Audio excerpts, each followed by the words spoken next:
I'd say, judging by the clouds in the background, we have a cold front moving in. Wondering if I got my phone here. The vanity vehicle. Telefono. Haven't looked at the weather. Yeah, it's gonna be cold. Winds out of the norte.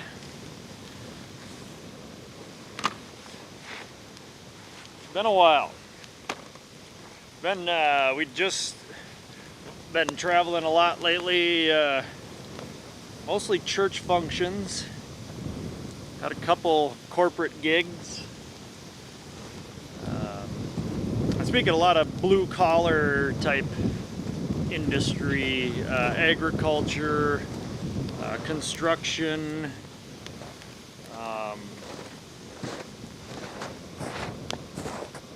Yeah, what else have I spoken to, Frank? Oh, so Frankie, this is Frank the Tank. Frankie, you see that line of clouds? Yeah. See how it's all blue to the north, cloudy to the south? Those are a couple of fronts meeting. So you get wind from the north is generally going to be warm or cold. What? If you get wind from the north, is it going to be warm or cold usually? Cold. Cold, yep. So it's going to get cold the next day or two. Ooh. Ah, that's been kind of about to fall out of my Bible. Sorry. For a while. That'll be good kindling. Kindling? Been hanging on by a thread. So Frankie's bus driver, Mr. Kane. Kids nicknamed him Sugar Cane. Good dude. He dared the kids. Yeah, you can go ahead. Okay. I'm just gonna set Dared on the girls fire. to make a marshmallow because Mr. Kane saw us. Set on Saw fire. me building a fire, so he knew what I was up to, doing a Trust the Guide video. Hey, Dad. If I just lit this up, will it like blow off? No. All right, you roast your marshmallow and get going. Would the fire be dead if I had it on my marshmallow? I don't know. You figure it out. You figured it out. I thought that. What else is new? Crap. Yeah, so I've had speaking gigs. I had one in New York, Sacandaga. That one was kind of a fiasco on the way back. I missed flights and had weather, and I got delayed coming in. I got there and like I was 15 minutes late to speak. So like I literally walked in and they were kind of killing time for me because the flight got delayed several hours. And then I was in Ephrata, Pennsylvania. Good group of people. Where else have I been? Just got back from Great Falls, Montana. Tastes like fish.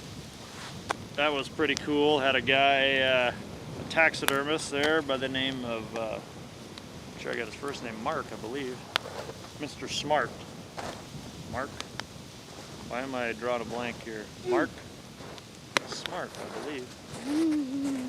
Yeah, nice guy. Invited me to bring one of the girls or both the girls up and go mountain lion hunting next time we were out. Me.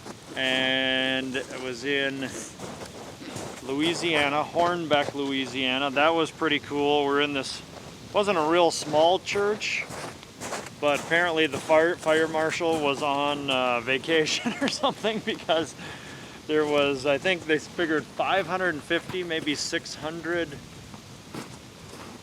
Yeah. Don't quote me on that, but I think they figured there was 600, at least 550 people in this tiny, pretty small church. I mean, it was standing room, and that's the way it is every year, I guess. They give a free meal, and they raffle off a bunch of stuff. Had a really good meal. Yeah, that was a great bunch of guys. There was probably out of those 550 or whatever there was, 500 plus, let's call it that. I think there was. I don't think there was any more than a handful of women.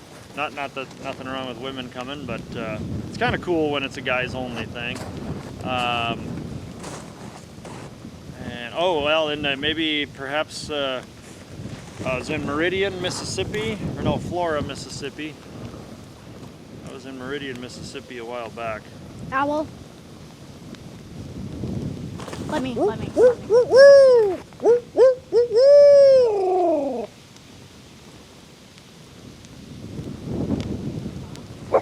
I didn't can do it. Let me. See if you can do it, Frankie. Ready? You can. Come on into the camera so everybody can see you. All right, there you go. No, all over that way.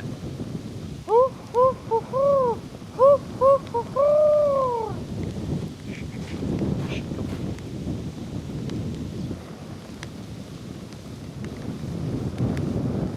No, I didn't hear him I call swear. back. Yeah, he hangs around there pretty steady. By the way, you're Perhaps completed. the best one was well, I shouldn't say that, but another one was so Flora, Mississippi they took me hog hunting. I went to that one by myself. We're going to Mercer, Pennsylvania in a month or so. Frankie's coming with me on that one. We're gonna go visit Grandma Karen and Grandpa Barry. I thought I heard something. Okay. But in Flora, Mississippi, they took me hog hunting, and I was like, oh, that'll be fun. You know, they run them with hounds. And then when we get ready to go, they inform me, oh, and just so you know, we don't shoot them with guns, we kill them with knives. I was like, I'll just film and I'll watch. So let's go. I heard. Hey, no, I heard so. I don't know, it almost sounded like a turkey gobble or something. It probably was a turkey. Try it. A lot of times when an owl will hoot, a turkey will gobble. But they don't gobble very often in the wintertime. Woo, woo, woo, woo. Woo, woo, woo, woo.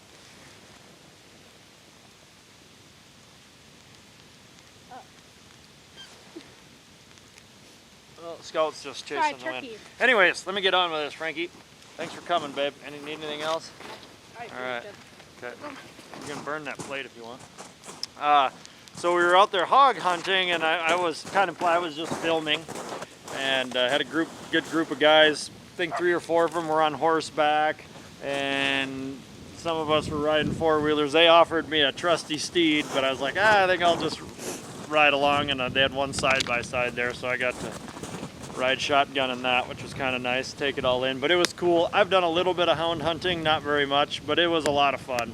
I think we ended up getting like 14 hogs that day. We had a local rancher, Bozeman Farms, farmer rancher, whatever they call them down there. He was kind enough to let us hunt his land along, I think it was the Green River, if I'm not mistaken, a pretty good sized river. Kind of flat bottom land that apparently at one time they paid, the government had a program, I suppose it was an erosion deal, but they paid them to not farm it, and then they put it into like a plantation. I don't remember what kind of trees most of them were there, but that they had planted. But they had a lot of hogs in there, and they had food plots for deer and stuff, so it was pretty dang good. It was good wildlife habitat for sure, basically all it was. So we were running hogs, and the first one, the dogs bayed it, and then when I got there, you know, we were all kind of colliding in. We kind of all arrived at the same time. There's probably 7, 8 of us maybe, and there was probably 7 or 8 dogs, and all the dogs kind of had that hound or that hog pretty well bayed up. You know, they're biting at it and whatever, and that guy just grabs my phone, and Leslie was his name. He was the mayor of the town. And I made a joke, and I'm like, I feel like you guys should have a local sheriff with us.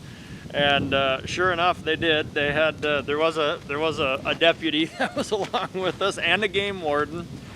And they handed the knife or my camera. The mayor grabs the camera, and he says, "Here, you film this." And he goes, "Here, when I grab him by the legs, you stick him." And so yeah, I kind of got thrown to the wolves there, but yeah, it was over pretty quick, and I could see why in an instance like that it was the safest way to do it, to kill him with a knife.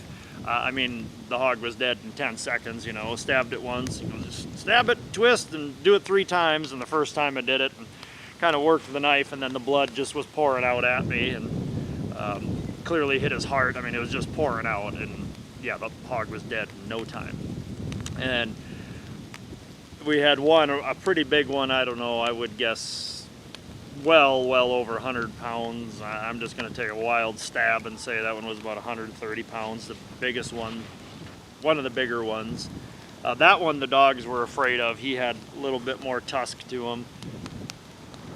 But it was pretty exciting. And then they'd kind of do little drives from time to time if they knew they had this one thick area, and then there was an old dry run of a river, and so it was kind of like pushing deer. It was fun. Some guys would, with the horses, would kind of go up with the hounds, and then they'd flush them out. And at one time, I don't know, must have been 20 hogs came busting out, and so a lot of the guys were using shotguns with buckshot. And, you know, the mayor of the town, he was pretty much had the John Wayne thing going on. Leslie, he was a cool, really cool dude. He had a big old Bowie knife. He had a pistol. He had a lever gun of some sort, 30-30 or something like that.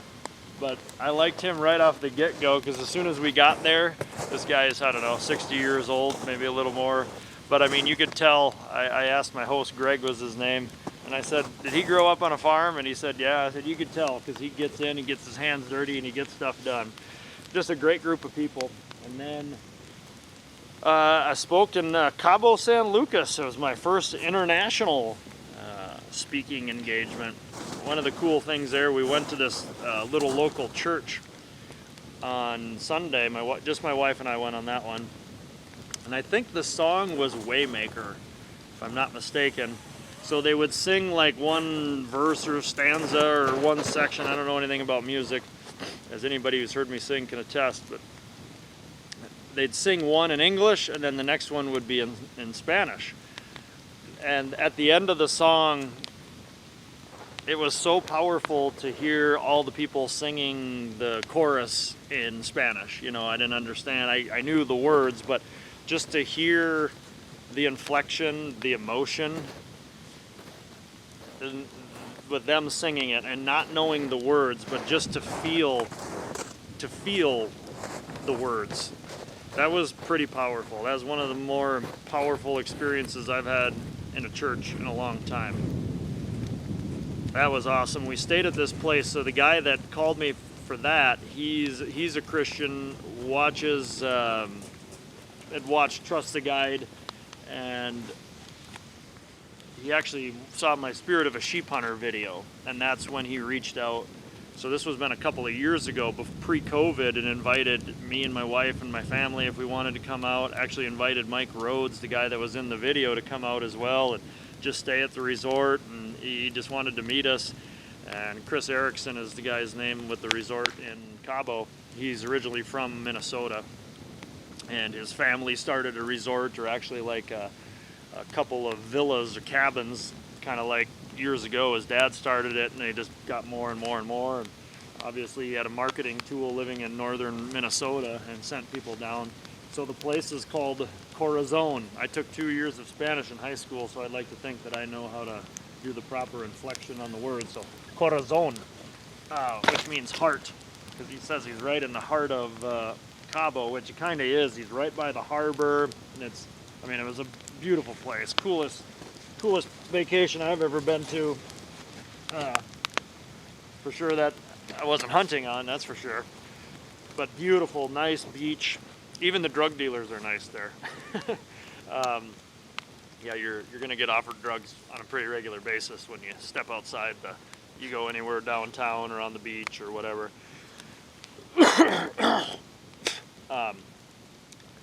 Yeah, we went fishing, sightseeing on a little cruise, caught some kind of fish, skipjack, I think is kind of the slang name for him. But then we went marlin fishing. And marlin fishing, saltwater fishing, I've never done it before. It was always kind of a dream. I always wanted to go marlin fishing, sail fishing. I didn't know much about it, but marlin was pretty cool. We were fishing striped marlin. I caught a couple. We brought one up onto the boat. One guy, I must have hooked it in the gills. I'm not even exactly sure, but it was bleeding, and Chris, our host, it was on his boat, so there was only a few of us on the boat. But he said, he goes, that one's gonna die. He said he hated to do it. They never keep them, or most people don't. But that one was bleeding. He said, that one's gonna die, we're gonna keep it. So we ended up pulling it onto the boat. I'm just gonna guess it was about 80 pounds, maybe 100. I don't know, it was big. But other than that, they would catch them and then bring them to the boat. If they could get the hook out of them, they'd do that. But otherwise, I think kind of the more customary thing is they break the leader. But man, did those things jump. So I guess technically caught 2 again. I guess that's catching them as you touch the leader. I guess that counts as a catch, kind of like tarpon. But we brought them up to the boat, and you know, I mean, it's a big fish, and to try to horse them into the boat, I could see why you would do it that way. It's best for the fish to leave them in the water. But I caught 2 of them. One I would say was over 100. The other one I would guess 120, and the next one maybe like 140. I would just guess maybe 100 and 120. But I mean, they're big fish.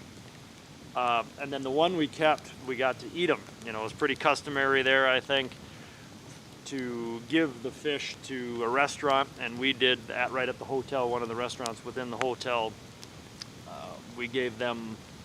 Or Chris gave me some of that fish to give to them and cook, and they made it like 4 different ways. We had a ceviche, a sushi, then they cooked some. I mean, it was so good, man. It was good. It was unbelievably good.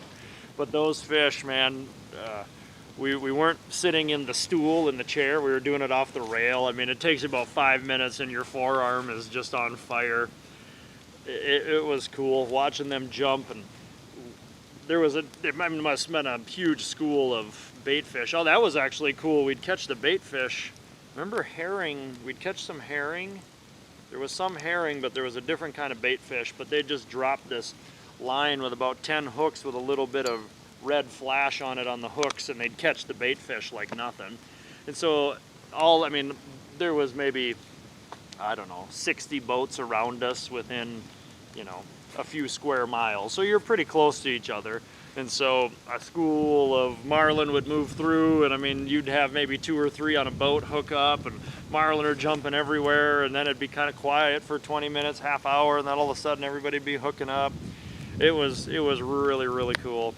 And perhaps the highlight, we were there over Valentine's Day. My wife and I, we went up on this rooftop restaurant. It was beautiful, very, you know, reasonably priced. For Mexico, probably more expensive than most, but for US prices, it was very reasonable. And right on top of this rooftop, for whatever reason, virtually nobody else was there, and our table was all separate, and we were overlooking the ocean, and the city was behind us, and they had music going. It was dark, and the moon was shining down, and stars were out, and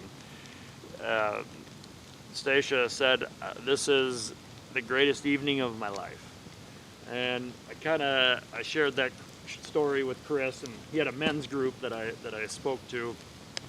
Great bunch of guys there, and I just shared with them, like, I think that's the church in action right there. Is, you know, is individuals. You know, so often we think of the church as a building, you know, but the church, it's a body. It is the members of the body of Christ. That's the church. And when I look at it, you know, Chris said in different ways or different things, we've had, you know, a fair number of conversations, but just how he was, I don't know, inspired, emboldened, encouraged by some of my messages and, you know, sharing my faith. And then for him to turn around and offer that, and then my wife and I to go down there, that was the first time her and I have been away, just the 2 of us, in 4 years, and it was a much needed vacation. It was really nice. It was kind of like when we went on that, it was like, for me, why I like going to Alaska is because I can shut things off. You know, I go up there and I leave my cell phone behind. There's no emails, and in about 3 days, man, I just love it. I just love the wilderness. I love being alone. I love the simplicity of it. And I think that was like the first vacation since I've been an adult where I really just unplugged and just didn't do anything, didn't worry about anything. As I've said before in some of my later videos, I got a guy from Arkansas calling me here about brown bear hunting. As we speak, my phone's buzzing, but it's been a good problem to have. Yeah, so let me close that out. The trip to Mexico, Corazon.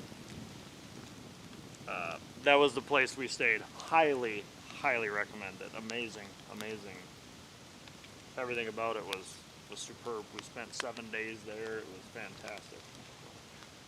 I think my wife and I, we figure we'd like to go back, probably bring the kids next time. But I kind of think just her and I should do this.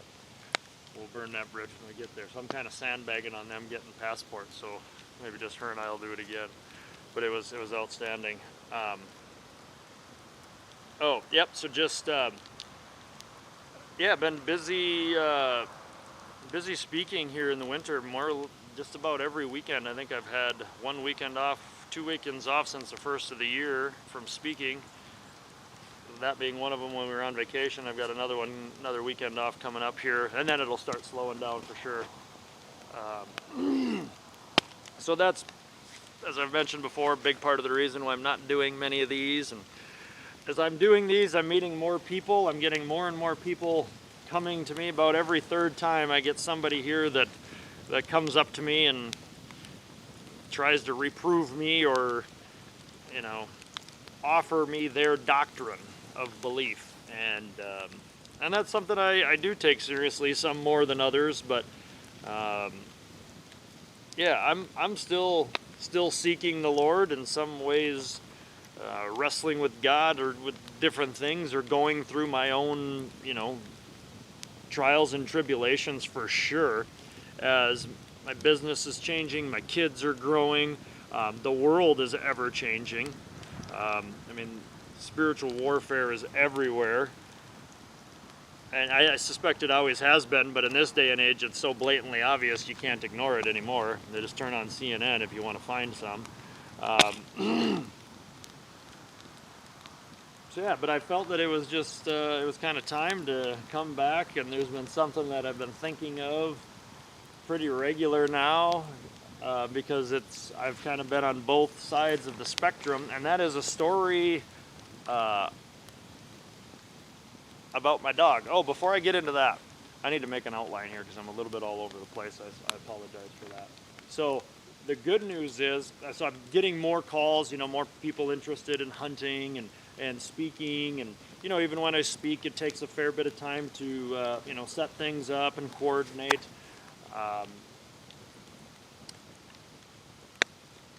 A big announcement, I guess, is we've hired, Modern Day Mountain Man is hiring our first employee. Chris Anderson from Grantsburg, Wisconsin, is going to be joining the team. I don't know what to call it. The team that is my wife and myself, and the kids help out once in a while.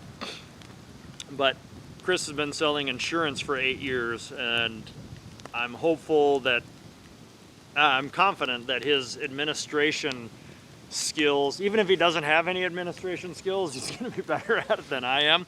But I'm excited to work with him. Seems like a great guy, a family man, and does a little bit of filming himself, him and a friend. He's a hunter. He's a Christ follower as well. And so what we're thinking, we've kind of got slated. What I want to try to do, I want to get a podcast going. I've wanted to do that for a while. But just with everything else that I've got going, it just hasn't been possible. But I think that's going to be one of the main tasks that I'm going to have him spearhead.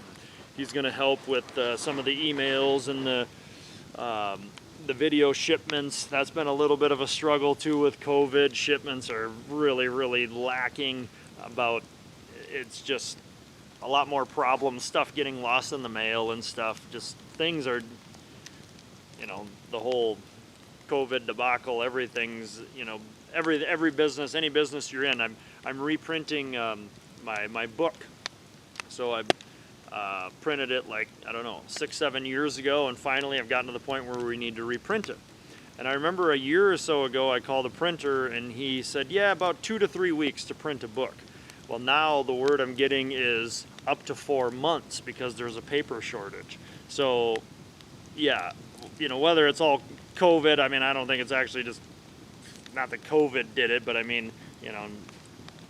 people aren't working and all that stuff, and trucking and everything. Every business, every small business particularly, has been hit by this. Some of the larger corporations, I think they're just laughing all the way to the bank, but that's neither here nor there. I'd better build a bigger campfire if we're going to get onto that subject. Probably grab a bottle of whiskey too, I don't know. But at any rate, we're getting an employee, and so hopefully I'm definitely going to continue on with Blaze Your Trail, my young men's ministry, mentorship, whatever you want to call it. If I could be so bold to think any young kid could be aided by any advice, but a lot of it's going to be advice that most of it will be advice that people have given me that served me.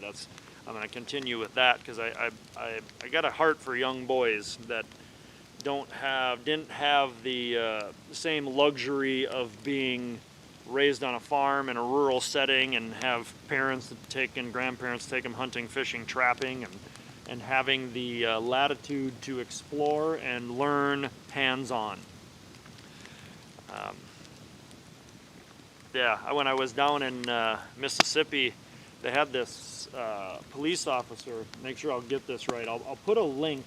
If you want to donate, I would really appreciate this. If you want to donate anything, if you appreciate the videos I'm putting on YouTube, if you appreciate these Trust the Guide videos, and you just feel you want a worthy cause, I think this would be a good one. Local cop, he responded to I believe it was an abduction, a kidnapping of sorts. It was a guy, I don't want to butcher it, but yeah, he either kidnapped a girl or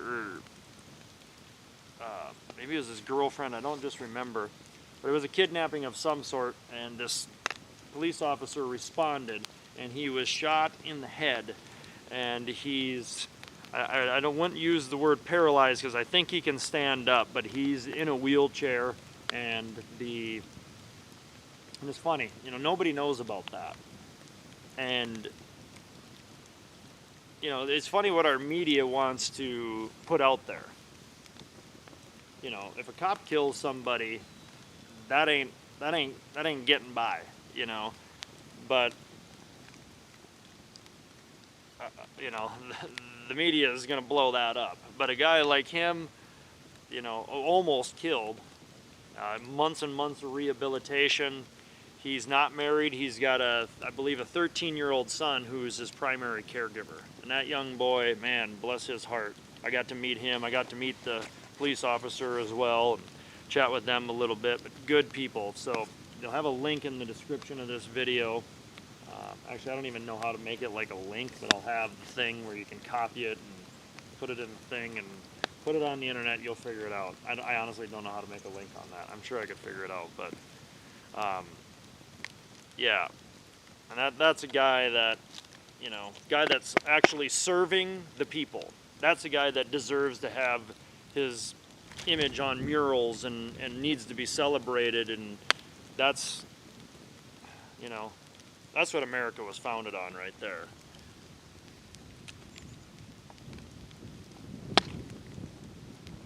But back to the story I wanted to share. So we got that cleared up. So we're having an employee starting June 1st, so hopefully everything will be a little more streamlined, and for Modern Day Mountain Man, we'll have a podcast coming. I think I'm going to call it the Hunter's Altar. And I'm going to try to get guys and interview them over a campfire and get their story. But my story about my dog was Dash. Scout, and I'm kind of digging on old Scout. I love him. A little bit embarrassed when people ask me what kind of dog I have, that I have to tell them he's a Shih Tzu Bichon Frise cross. They call it a teddy bear. And most people don't. They know what a Shih Tzu is, but they don't know what a Bichon is, and I really don't either. But he's actually a pretty darn good dog.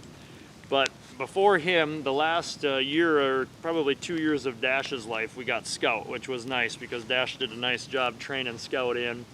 But Dash was a chocolate lab, and he had a little nubby tail because my dad ran him over when he was like, I don't know, 8-9 months old with his farm truck and broke his pelvis and ran his tail over, and so his tail got dislocated or disjointed and was just flopping in the wind, and so we lopped it off. So he had a stub about that long in the back. And Dash was pretty aggressive dog, a little bit hard-headed. They say dogs like his owner, and so that's probably true. Deep in the chest, kind of narrow in the hips. And so he was built kind of like a pit bull, block-headed, short nose. So he looked like he had like some more Rottweiler than pit bull. So he looked pretty mean. He had a pretty big bark, and he was a big dog, pushing 100 pounds, pretty solid.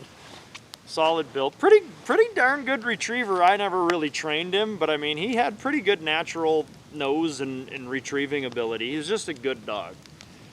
But his whole life, we lived out on a dead-end dirt road. My one daughter just pointed out to me, she's like, all your life, Dad, every house you've lived on a dead-end road. And I said, yeah, I never really realized that. I've been in 1, 2, 3, 4, 5 houses now in my life, and every one of them has been on a dead-end road. And I just told my daughters, I said, that's where Daddy belongs, is on a dead-end road. But this one that we lived at when we first had Dash, we were at the end of like a 2.5 mile, much of it was gravel road. I mean, we were way back there. Like it was almost lonely. When my kids were young, they'd be outside buck naked. It was kind of like a dog. You'd potty train them, you'd want them outside all the time. So they'd be out buck naked playing in the yard most of the time, because I mean, the only person that we'd ever see was the mailman, and our driveway was pretty long, so we rarely saw the mailman unless it was a big package with my wife likes to shop, so that was fairly frequently. But the UPS man, we didn't shop much back in those days, that's for sure, because we were too dang poor, but the UPS man would come, and our kids, it was like, the UPS man had to think that our kids were like aliens, because they would run and they would hide behind, like if their mom, Sasha, or I were outside, like they'd wrap around our legs and they'd hide from whoever it was, because it was so odd to see another human being, and they were buck naked. So, but one of the funniest stories I heard is I taught the kids right away how to, they got to learn how to poop and pee outside, right? So I taught them how to do that. Well, Charlie was, whenever she'd have fun playing, they'd go in the house and go to the bathroom usually, but if they were having enough fun, they'd just pee outside, particularly. But one day, Charlie was having so much fun outside that she didn't want to go inside to take a poop, so she pooped. Well, then the dog, I don't think it was Dash, we had a different foo-foo dog like Scout. Come on, Scout, come here. And anyways, he decided it would be fun to grab the turd. Well, he liked to play this game where they'd play keep away, Well, then one of the kids was running into the house, and my wife, this is when I was in Alaska, but I heard all about it. So one of the kids was going into the house, and then the dog, my wife was chasing the dog, trying to get him to drop it, because she didn't want the kids stepping in it or whatever. And one of the kids was going into the house, and the dog was headed towards the house. Well, then she was worried that the dog was going to get in the house and drop the turd somewhere, and so that was kind of a big fiasco. Of course, then the dog's breath smells like poop, and all kinds of fun. But anyways, where was I going with that story? Dead-end roads, had something to do with dead-end roads. Oh, so Dash, every time we didn't see many people, so he got to be pretty aggressive when we lived there. So anytime somebody would come, he would get kind of right up in their face and he would bark and just woo, woo, woo, woo. And I'd always be, Dash, knock it off. I mean, now to say it, I'm embarrassed by it, honestly. But he was a big, solid dog, so I'd kick him in the ribs, not like to hurt him, but to get his attention to back off. Just, Dash, quit. And he'd quit. He might give a couple more woofs, but he'd usually kind of back off, but he'd stick around, right? And so all of our life, he would do that. He'd kind of bark and bark. And once you'd yell at him and kind of make him mind and grab him, whatever, pull him away, he'd back off. Well, it got to the point where Dash was getting old, and we were moved in here at this place. Matter of fact, Dash is buried just right here behind the camera. And it got hot. He was doing really good. I learned a big lesson with him, actually. One time I came home from Alaska, and he looked rough. This was like 5-6 years ago. He looked terrible. His hair was falling out, and I'm like, oh my gosh, he's dying. And Stacia's like, yeah, he's been going over to the neighbor's house all the time. Well, then our neighbors had a doggy door, and so Dash would just walk right into their house. They had a yellow lab, and so I think their lab was a pup, and I don't know what kind of dog food they were feeding him, but I don't know if Dash was allergic to it or, just wasn't the best dog food, whatever. Not that we were feeding him that great of food either. But he basically was living with them for like 2 months, and that dog food, I assumed, is like, man, we got to get him on some better food. So I went and bought that Blue Diamond or Blue Wilderness, that expensive stuff. And by the time he finished that first bag, he was like a new dog. He had his hair grew back in. He wasn't limping. This infection on his foot had gone away. I mean, I totally believe now that's all we buy for dog food. I mean, it cured that dog. We had been taking him into the vet for infections and stuff, and that dog food cured him, and he did great up until the very end. And the very end happened in, it was in July, and it got really hot. He was doing great until we had this hot streak, like 90 degrees. And he'd lay in the shade as much as he could, but he had a rough go. And I remember one of the last times, last week of his life, somebody pulled up into the yard. And I hated to see him get up because I knew how much energy that took.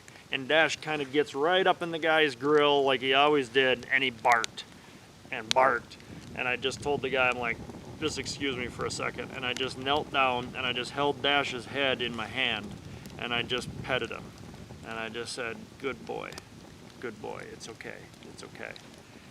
Because in that moment I realized that all he was doing his job. He was protecting us, me and the whole family. And I noticed it more so when he was old. I kind of knew that he did it, but every morning he would sleep in the house or in the garage, one or the other. Sometimes he'd sleep outside, he'd prefer it sometimes.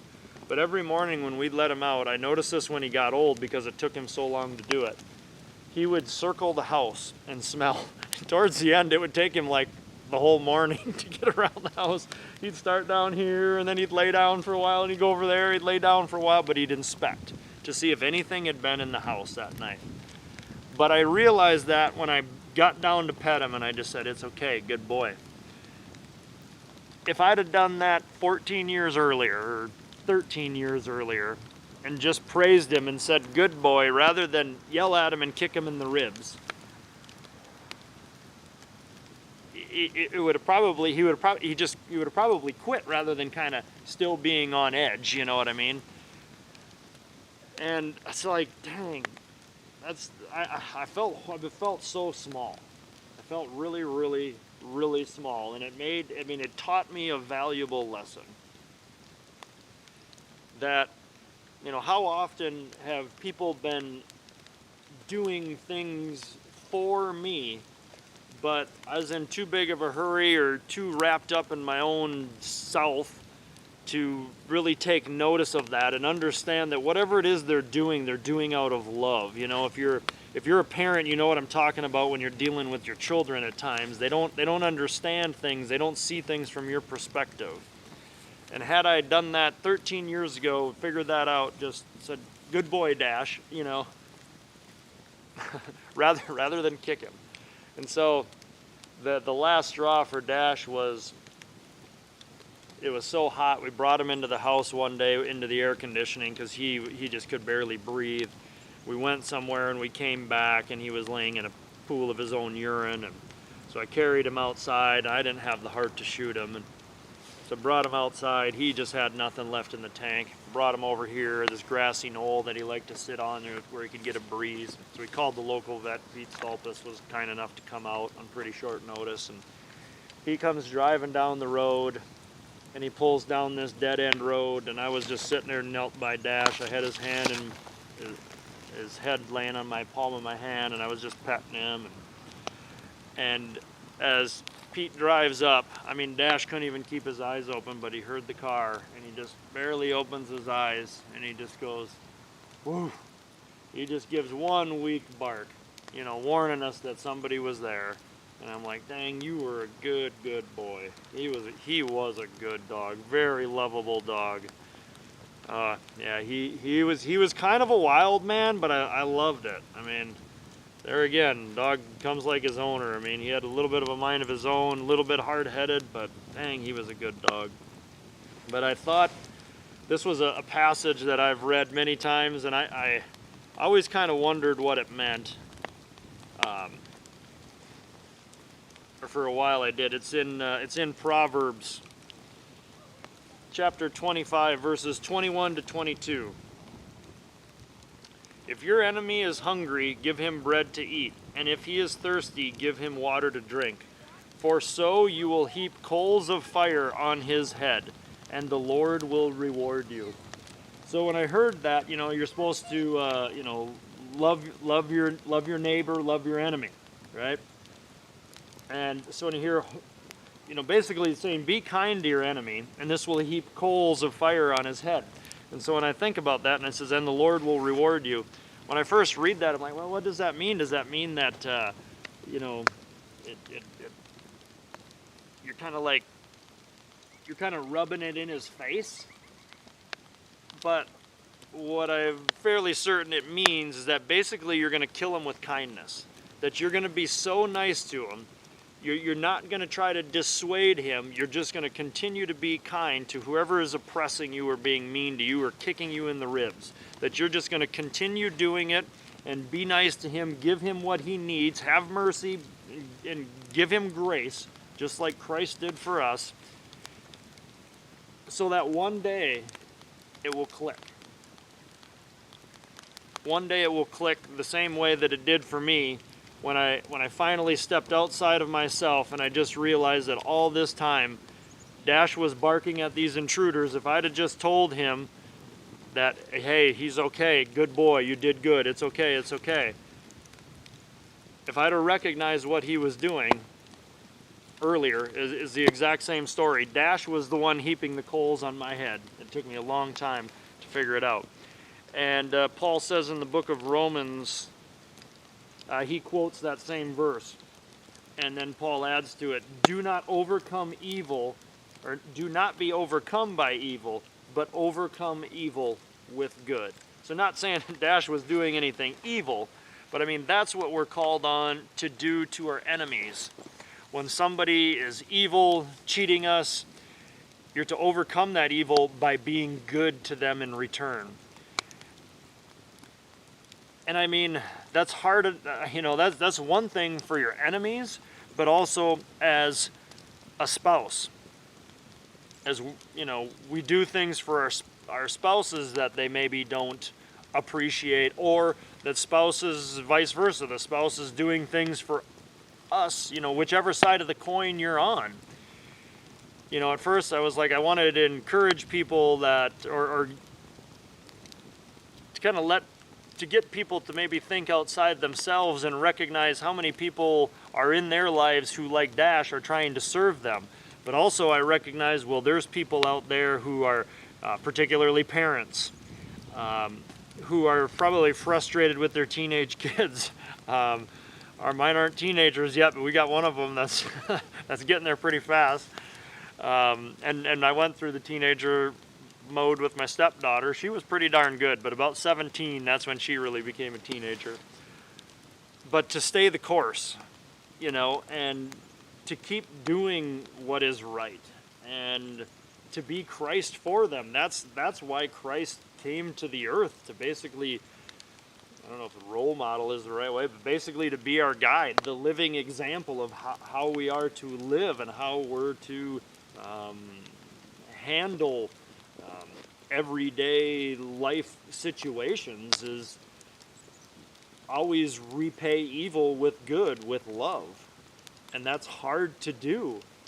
And to heap coals on their head is hopefully sooner or later those coals will refine them and melt away the hardness of their heart. And one day, like me, that hard-headedness will finally wear off when they step outside themselves, and they'll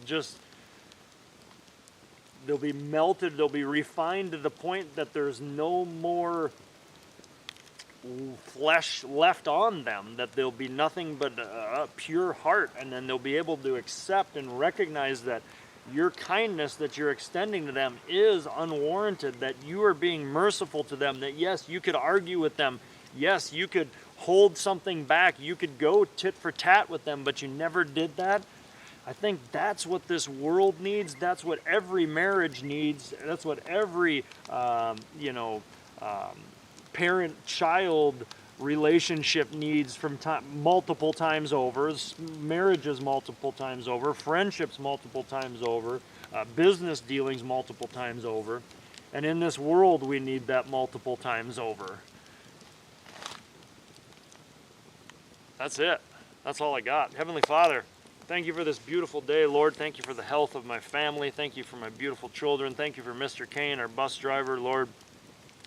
Thank you for all the people that are watching this, Lord. I'd ask that you speak to each and every one of us and help every one of us who is ministering, who is trying to be helpful and loving to any enemy or person that they love that's getting frustrated, that feels like this message isn't being received.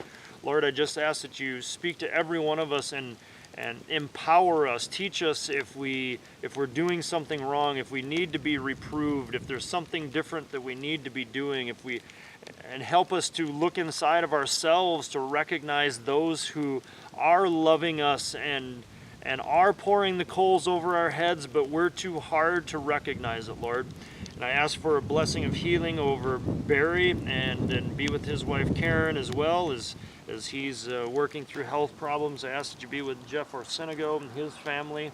Lord, the local families that you know that are on my heart here that are going through hard times. Ask that you be with Don Johnson and his family.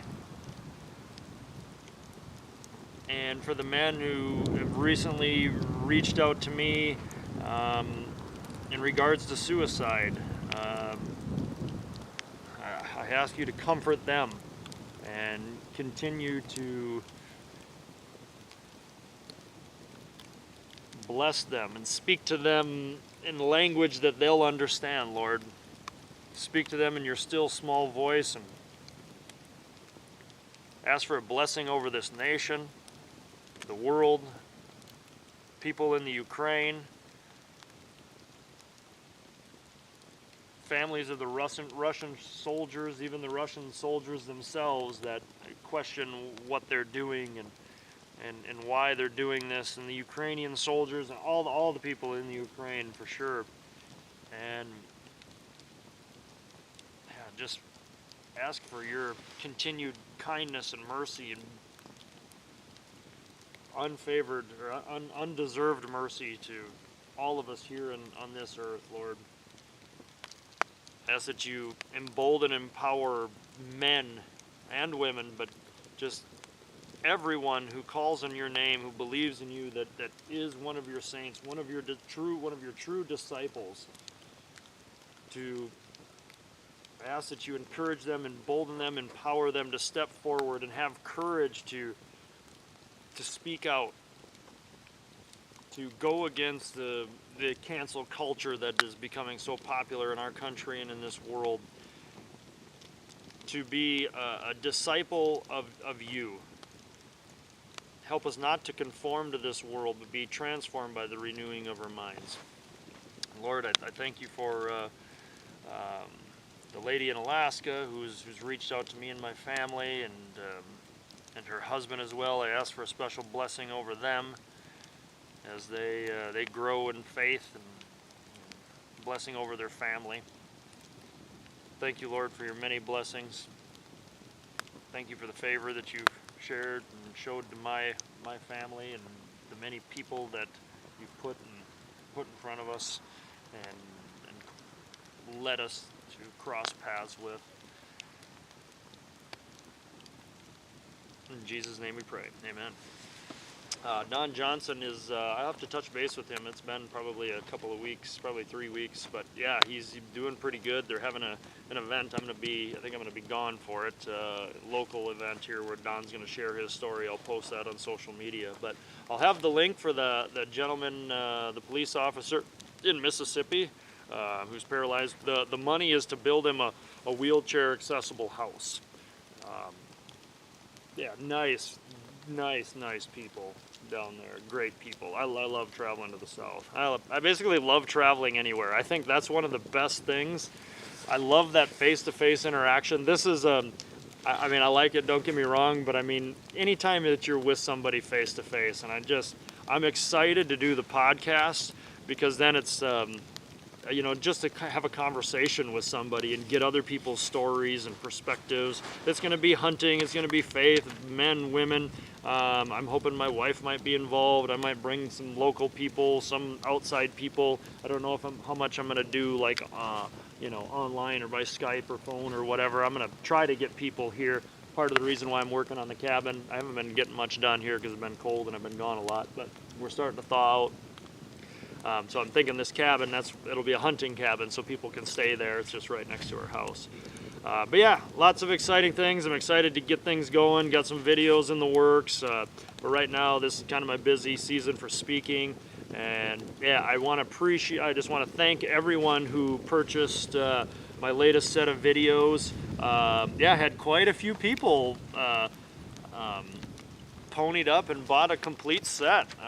So I really appreciate that. That deal or special, I was given a free book and a free t-shirt with every complete set. That's done now, but I really appreciate it. Most everybody, I'd say 95% of the people have taken a free copy of the New Testament. If you buy anything off the website now, we've got free copies of the pocket-sized New Testament with Psalms and Proverbs in it. 90% of the people are not opting out. So if you buy anything on the website, you'll get this. Most people are taking that. That's great. And a lot of people, they'll make 2 or 3 orders at the same time, I'm assuming, so that they get, you know, 2 or 3 pocket Bibles. That's great. I give them away every speaking event that I go to. I keep bringing more every event, and they pretty much all get gobbled up. So that's great.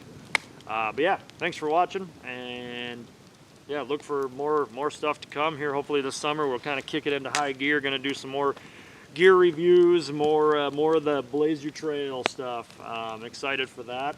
We'll get the podcast rolling and hopefully have videos out. Still have a few books left. Probably will be run out of those for a period of time, but by summer we should be back stocked up on those and hoping to get 4, maybe 5 films out at the end of this year, Lord willing, before Christmas. So thank you, everybody. Yeah, blessings to you and your family, and whatever it is that you're going through, just keep pouring those coals over your head. This one woman shared with me from Alaska. Her husband, she was a Christ follower and trying to lead her husband to the Lord. It took 7 years of prayer, she said, and he sent me a message, and that's who we prayed for. He sent me a message. He was a guide, a fishing guide. He sent me a message just saying, you know, just to have someone who I feel like I know, sharing his faith, that, you know, that helped in that process. And so yeah, I'm grateful that they reached out. Yeah, continue to trust the guide. Trust the guide. It's a process. But once you're totally lost, totally broken, he'll be there.